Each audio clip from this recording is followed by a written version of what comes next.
Okay, day 2. Here's a pot that I found that's ready to trim. I didn't make this one, but first thing I want to do is kind of wet the bat a little bit, clean it off. Then I'm going to take my pot and I'll get it as close to the center as I can.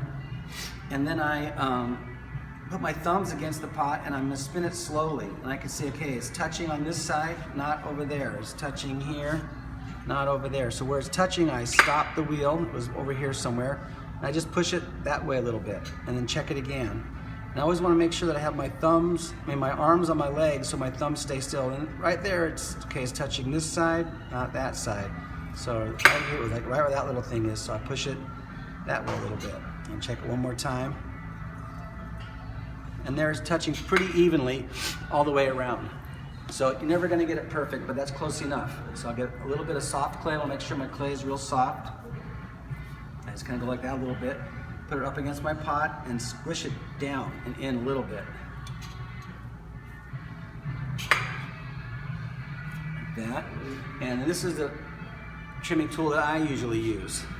And when you're trimming, my left hand is sort of holding it there. In case it comes loose, I just stop the wheel and hold my hand there.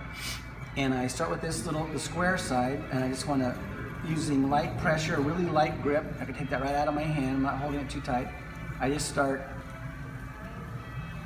smoothing it off and cleaning up the part that I couldn't reach the first day. So I kind of look at this side, and I always want to go from the top down, like that. If I go the other way, it tends to knock it off because there's not much holding it on, just that little bit of clay.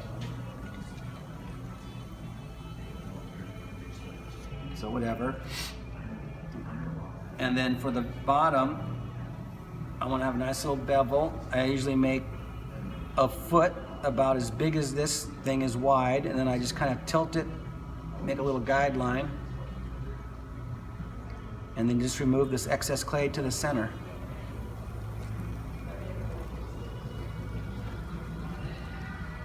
And this pot, this person didn't wedge it. I think there's a little hole in it right there, so I'm going to try to get rid of that.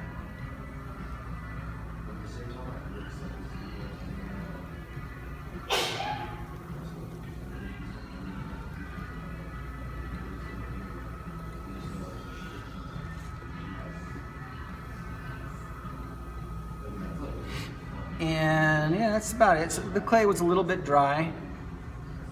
I'd rather have a little bit more leather hard. But anyway, it looks fine. So normally when I'm trimming something, I want to have the curve from the outside kind of continue to the center, and the foot is just like a ring that's set on there. But this one isn't, quite trimmed properly, but it's close enough, whatever.